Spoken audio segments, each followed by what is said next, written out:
नमस्कार, मैं अवनीश मलासी हिंदी साहित्य का एक अदना सा विद्यार्थी हूँ।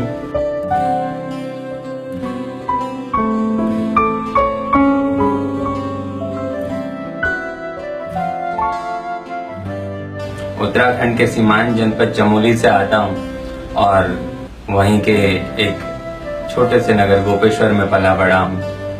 गोपीनाथ की असीम कृपा है कि आप लोग मेरी छोटी छोटी तुकबंदियों को पसंद करते हैं और मैं कोशिश करूंगा कि हमेशा से कुछ अच्छा लिखने की, ताकि मैं जो भी लिखूं उस सब पर आप सब लोगों को गौरव हो, आप सब लोगों को खुशी हो। किसी भी सफलता के पीछे हमारे पारिवारिक लोगों का बहुत बड़ा योगदान होता है। वही योगदान मेरे साथ भी है। मैं जब भी कोई कविता लिखता हूँ तो सबसे पहले वो कविता अपनी माँ को सुनाता हूँ और मेरी माँ अगर उस कविता को कहती है कि हाँ ये अच्छी है, तो तभी मैंने उसको कभी भी उस कविता को मंच पे सुनाया। मेरी अधिकांश कविताएं मेरे टू व्हीलर पे चलते हुए, मुझे एक्टिवा चलाते हुए या बाइक चलाते हुए जो है उनके विचार मेरे मन में आए और मैंने बाइक किनारे खड़ी करके फोन में उन शब्दों को जोड़ लिया, उन शब्दों को लिख लिया।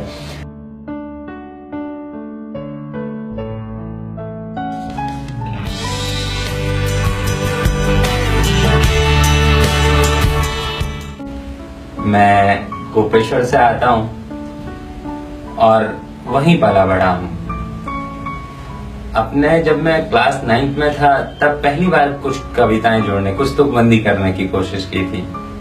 कुछ लोगों ने सराहा और जैसे हमारे यहाँ होता है कि पढ़ाई के अलावा बाकी सारे कामों में लगता है कि ये सारे फालतू के काम हैं, वैसे ही डांट भी खाई नया लिखने पे। इसलिए तब से ही एक आदत पड़ गई कि डायरी में कुछ नहीं लिखा, क्योंकि एक डर था कि अगर डायरी में लिखूंगा और कभी वो डायरी पकड़ी गई तो शायद मुझे डांट पड़े। तो इसलिए जब भी लिखा तब रफ कॉपियों के पीछे लिखा या जो भी मेरे हाथ में कोई पेपर होता था उस पे ही जो भी विचार मन में आए उस पे लिखा। तो आज भी डायरी में नहीं लिखता और वहां से ये काव्य यात्रा शुरू हुई जो मेरे ग्रेजुएशन के दिनों तक चली और उसके बाद मैं देहरादून आ गया अपने MBA करने के लिए।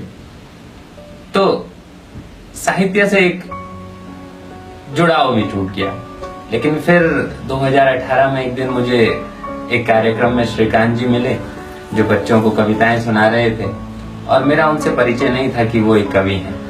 लेकिन जब वो कविताएं सुना रहे थे और मुझे भी वहां बैठा दिया गया तो मैं भी मैंने कहा उनसे कि एक कविता मेरी भी, और मैं उनको कविताएं सुनाने लगा।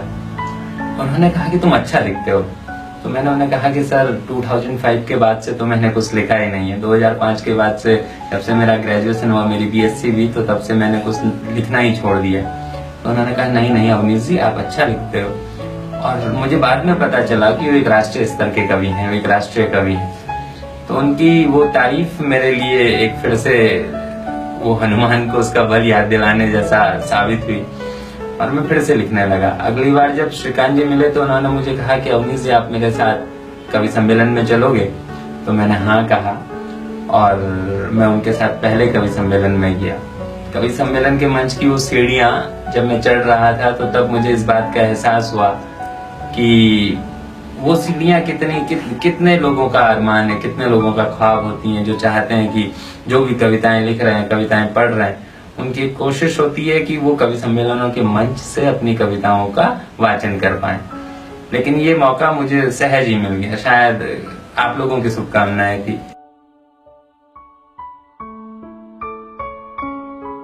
क्योंकि मेरा आज भी मानना है कि मेरे हर शब्द के पीछे जो सामर्थ्य है, जो जोश है, वो आप लोगों का प्रोत्साहन है। तो वहां भी आप लोग मेरे हर एक शब्द के साथ जुड़े थे। मेरा जो पहला कवि सम्मेलन था उसका वीडियो मेरा दोस्त पवन बना रहा था। तो इसलिए मैं कहता हूँ कि हाँ, आप सबका उसमें योगदान है। तो वो उसका वीडियो बना रहा था और जब उसका वीडियो बन गया और उसको मैंने फेसबुक पे डाला तो काफी लोगों ने उसकी सराहना की।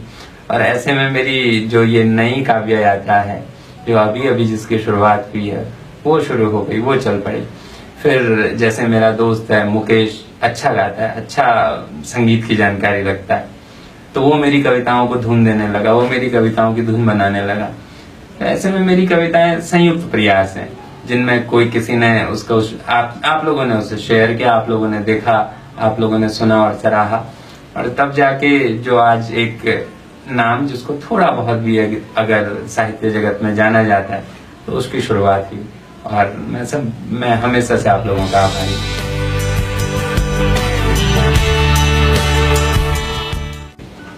मुझे कभी भी ये भ्रम नहीं हुआ कि मैं किसी भी एक छोटे से एरिया का या किसी भी एक छोटे से क्षेत्र का एक अच्छा कवि हूँ। मैं अच्छा लिखने की कोशिश जरूर कर रहा हूँ, लेकिन इसमें कितना कामयाब अभी तक हो पाया ये एक प्रश्न है। हाँ, मेरे हर एक शब्द को आप लोगों ने बहुत ज्यादा सराहा। मेरे हर एक शब्द पे पूरे उत्तराखंड और पूरे भारत के लोग जो जिसने सुना उन्होंने अपना भरपूर प्रेम मुझे दिया है। लेकिन यदि मैं ये कहूँ कि मैं सबसे अच्छा लिखने वाला हूँ तो ये शायद मेरी मूर्खता होगी, क्योंकि मैं ये जानता हूँ कि बहुत सारे अच्छे लिखने वाले लोग मेरे स्कूल के दिनों से मेरे साथ थे जो मुझसे भी बहुत अच्छा लिख रहे थे। ये अलग बात है कि वो मंच तक आए या नहीं आए, या उनकी मंचीय यात्रा कितनी सफल और असफल रही। लेकिन हाँ, इस मेरे पूरे परिवेश में जो साहित्य का परिवेश है उसमें नए लिखने वालों से लेकर और पुराने लिखने वालों तक बहुत शानदार लिखने वाले लोग हैं जिनसे मैं हर पल कुछ सीखने की कोशिश कर रहा हूँ। इसलिए मैंने अपने परिचय की पहली पंक्ति में भी कहा कि मैं हिंदी साहित्य का एक अदना सा विद्यार्थी हूँ जो हमेशा कुछ नया सीखने की कोशिश कर रहा है। इसलिए ये भ्रम पाल लेना कि हाँ मैं सर्वश्रेष्ठ हूँ या मेरे से बेहतर कोई नहीं, मैं इस पंक्ति में सबसे अंतिम कोने पे खुद को देखता हूँ। और श्रेष्ठता की सूची में अभी तो मैं उस कतार में भी खड़ा नहीं हुआ जिन्हें श्रेष्ठता की सूची में गिना जा सके।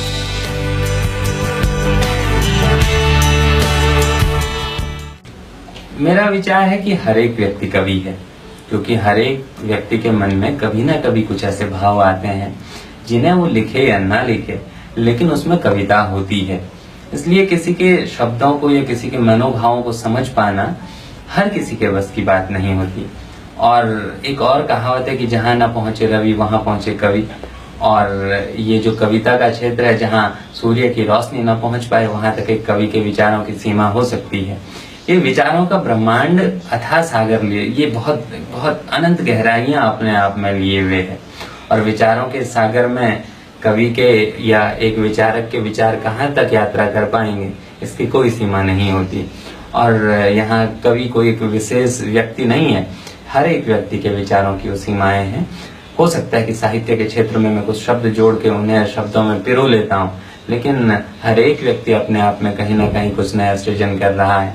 और सृजन की यही शक्ति एक कवि में भी होती है। और उन्हीं विचारों की परिकल्पना के साथ एक कवि भी होता है जो शब्दों में अपनी बातों को पिरो लेता है।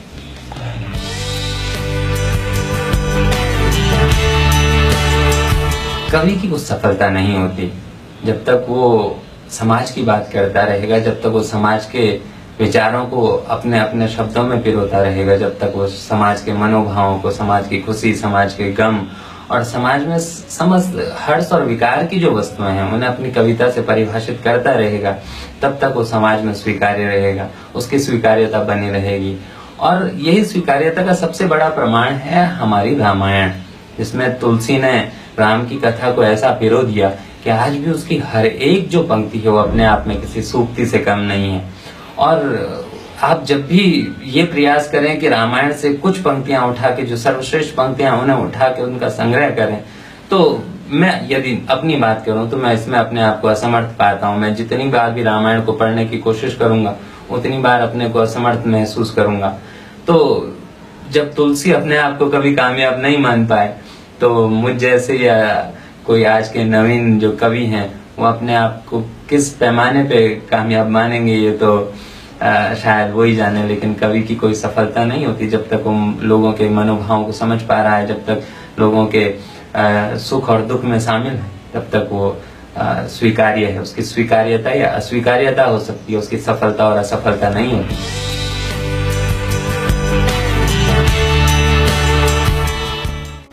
मैं ऐसा कभी भी कुछ खास नहीं करता। मैं मानता हूँ कि मेरी कविता लिखने की जो शक्ति है वो टोटली गॉड गिफ्टेड है, वो ईश्वर प्रदत्त है। माँ शारदा कभी कृपा कर देती हैं तो कविता अवतरित हो जाती है। और उसके लिए कुछ विशेष पढ़ने या लिखने की मुझे कभी भी आवश्यकता वो आवश्यक है, लेकिन मेरे प्रयासों में शायद वो कमी हमेशा रही कि मैं बैठ के यदि कुछ लिखना चाहूँ तो वो नहीं लिख सकता। और माँ शारदा की कृपा कुछ ऐसी है कि वो उनके विचार, उनकी प्रेरणा से वो शब्द कहीं भी जुड़ जाते हैं। मेरी अधिकांश कविताएं मेरे टू व्हीलर पे चलते हुए, मुझे एक्टिवा चलाते हुए या बाइक चलाते हुए जो है उनके विचार मेरे मन में आए और मैंने बाइक किनारे खड़ी करके फोन में उन शब्दों को जोड़ लिया, उन शब्दों को लिख लिया। नहीं तो मेरी ओर से कोई ऐसा प्रयास नहीं है कि मेरा अध्ययन बहुत ज्यादा है या मैंने कविता लिखने के लिए कोई विशेष प्रयास किए हैं। मैं तो हिंदी साहित्य का विद्यार्थी भी नहीं हूँ, मैं तो विज्ञान वर्ग का विद्यार्थी हूँ। उसके बाद MBA किया और MBA से ही नेट क्वालिफाइड हूँ। अपने जीवन के अधिकांश समय जो है मैनेजमेंट के स्टूडेंट्स या फिर मैथ्स और कॉम्पिटिटिव जो परीक्षाओं की तैयारी करने वाले छात्र हैं उनको मैथ्स और रीजनिंग पढ़ाई। तो मेरा मानना है कि माँ शारदा की प्रेरणा ही होती है कि मैं कुछ लिख पाता हूँ, अन्यथा मेरा कोई ऐसा विशेष प्रयास कभी नहीं रहा कि मैंने कविता लिखने की कोशिश की और वो बन गई। आपके जीवन में कवि के अलावा एक प्रोफेशनली आप और क्या काम करते हैं? मैं मूल रूप से एक अध्यापक हूँ। मैंने बताया कि 2005 तक मैं एक विद्यार्थी था। मैं तब तक अपना BSc कर रहा था और तब तक जितनी भी कविताएं लिखी वो कविताएं लिखी। उसके बाद MBA करने आ गया और जॉब करने लगा। इस बीच मैंने कभी कोई कविता नहीं लिखी। यदि कुछ प्रेरणा बनी भी तो मैंने उसे इग्नोर कर दिया और मैंने उसे जोड़ के या सहेज कर रखने की कभी कोशिश नहीं की। लेकिन मैं पिछले 2-4 सालों से, फिर से 2 सालों से मेनली मैंने लिखना शुरू किया है। लेकिन इस बीच में जो मेरा मुख्य व्यवसाय रहा, जो मैं जिसके वजह से मेरी पहचान थी, वो थी एक अध्यापक की। और मेरा मानना है कि अध्यापक एक शरीर नहीं है, अध्यापक एक विचार है। और एक अध्यापक के ही कांधों पे ये जिम्मेदारी है कि वो इस अखिल ब्रह्मांड की, इस देश की और इस प्रदेश की भविष्य के बीज को बो रहा है। वो अपने छात्रों को आज जो संस्कार, जो विचार दे रहा है, उन्हीं से कल का भविष्य बनेगा। क्योंकि एक कहावत, एक और पंक्ति है कि जहाँ जवानी चलती है वहाँ जमाना चलता है। तो उस जवानी को आज जो मार्गदर्शन प्रदान करने वाला कार्य किसी के हाथों में है तो वह अध्यापक के हाथों में है। और इसीलिए शायद हमारे जो पुराने कवि कबीरदास जी हैं वो कह गए कि दीपक दिया तेल भरी बाती दई अघट, पूरा किया बिसाहुणा बवरी नावे हट।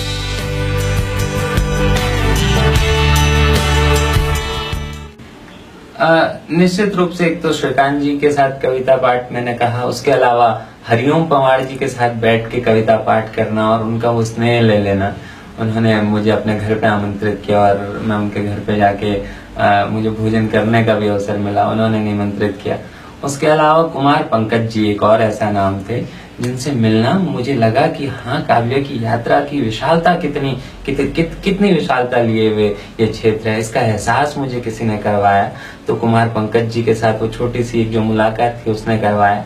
और मुझे खुशी है कि आज भी मुझे उनका स्नेह मिलता रहता है, उनका प्रेम मिलता रहता है। तो काव्य के क्षेत्र में अर्जुन सिसोदिया जी को सुनना बहुत अच्छा लगा और उनका सानिध्य पाकर मुझे नई प्रेरणा मिली और मैंने कुछ नए शब्द जोड़ लिए। तो इस क्षेत्र के जो महर्षि थे, इस क्षेत्र के जो कुछ साधक थे जिन्होंने वर्षों की तपस्या के उपरांत कुछ ऐसे आयाम पा लिए थे जिनको जो एक मानक तय कर गए कि कविता का क्षेत्र कैसा होना चाहिए या मंच या कविता कैसी होनी चाहिए। उनके साथ बैठ के उनका कविता पाठ करना या उनके साथ बैठ के उनका सानिध्य में कुछ सीख लेने की जो मुझे अवसर मिले वो अद्भुत थे, वो मेरे लिए विशेष थे। इसके अलावा बहुत सारे ऐसे भी पल आए जब श्रोताओं की तरफ से मुझे कुछ ऐसी प्रतिक्रियाएं मिली जो मुझे लगा कि शायद हाँ, मैं आम जनमानस के हृदय तक पहुंचने में कामयाब हो रहा हूँ।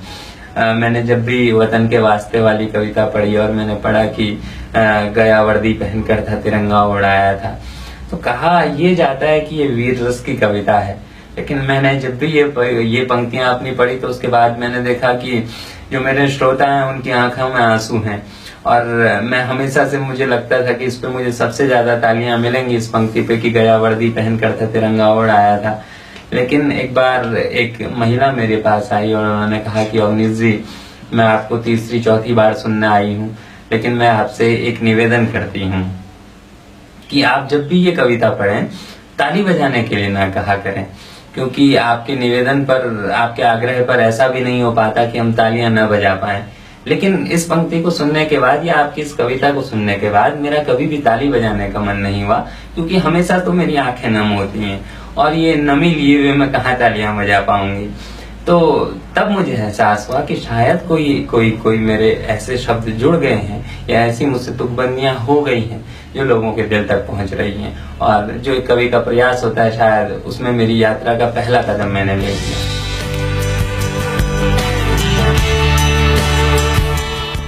मैं किसी को सुझाव देने की लायक अभी अनुभव एकत्र नहीं कर पाया, लेकिन जो मेरे खुद के लिए तय मानक हैं उनमें मैंने खुद के लिए तय किया गया है कि जो भी लिखूंगा मौलिक लिखूंगा, वो चुराया हुआ नहीं होना चाहिए, क्योंकि इस काव्य जगत में जो सम्मान है वो मौलिकता का है। और इसीलिए हम तुलसी को आज तक पूछते हैं, क्योंकि उनके मौलिक ज्ञान किसी और रचना से प्रेरित नहीं था। आप प्रेरणा किसी भी घटना, किसी भी वस्तु, किसी भी शास्त्र से ले सकते हैं, लेकिन आप जो लिखें वो मौलिक लिखेंगे। मैं जो लिखूंगा वो मौलिक लिखूंगा, ये मेरे लिए खुद का मेरा तय किया हुआ एक मानक है, जिसको मैं हमेशा ताउम्र जिसका पालन करता रहूंगा। ये मेरा खुद से एक वादा है।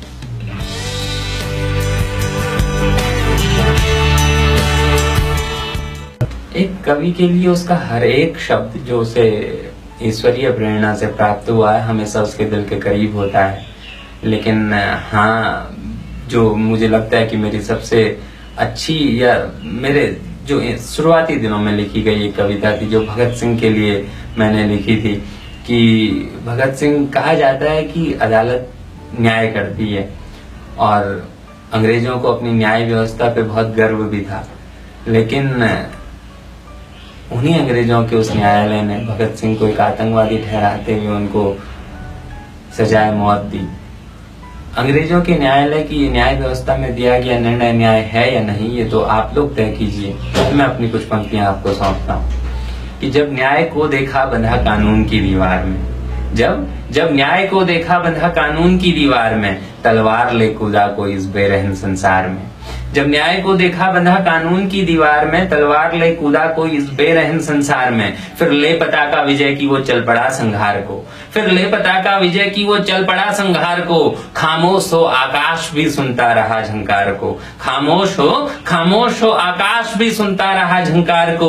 और फिर रक्त की नदियां बही, फिर रक्त की नदियां बही, फिर रक्त जलसा बह चला, फिर रक्त की नदियां बही, फिर रक्त जलसा बह चला। और मुंड चामुंड को समर्पित करता हुआ चहुदिस चला।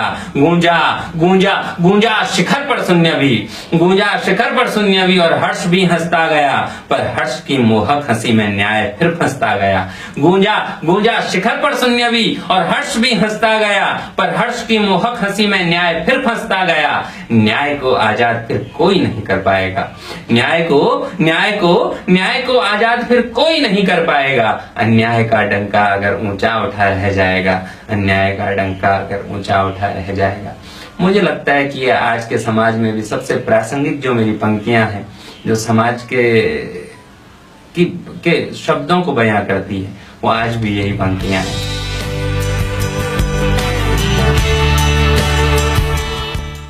हाँ, मेरी एक जो श्रृंगार रस की जिस कविता पे मुझे सबसे ज्यादा प्रेम मिला, वो उस नटवर नंद किशोर की जीवन की घटना थी कि कृष्ण भले ही काले हों, लेकिन इस अखिल ब्रह्मांड में चारों युगों में हम सब पे जिसका रंग सबसे ज्यादा छाया, तो वो उस नटवर नंद किशोर का था।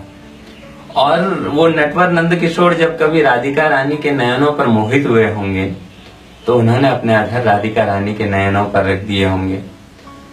इस घटना से कृष्ण के शंख और बांसुरी कृष्ण से नाराज हो गए, क्योंकि वो कृष्ण के अधरों पे अपना एकाधिकार मानती हैं।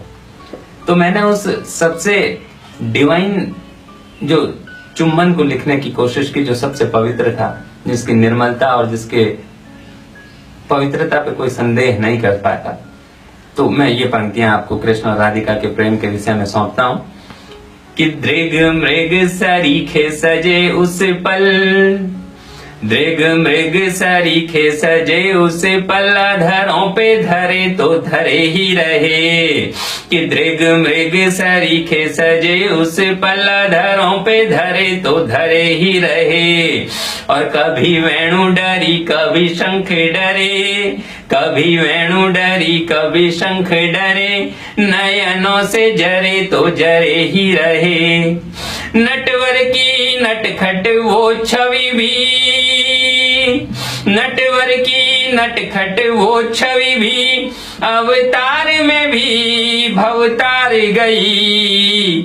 और नयनों में बसी जो छवि हरि की, भव सागर तार के पार गई। नयनों में बसी जो छवि हरि की, भव सागर तार के पार गई। और नयनों से मिले दोनों के नयन, नयनों से मिले दोनों के नयन, नयनों ने नमन स्वीकार किया। नयनों से मिले दोनों के नयन, नयनों ने नमन स्वीकार किया। और वो हार के भी बलिहार गई, हरि ने नन पे अधिकार किया।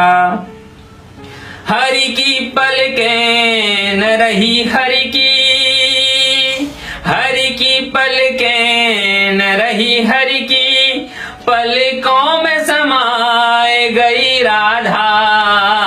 और पलकें जो झुकाई कभी हरि ने, नयनों में दिखाए दई राधा।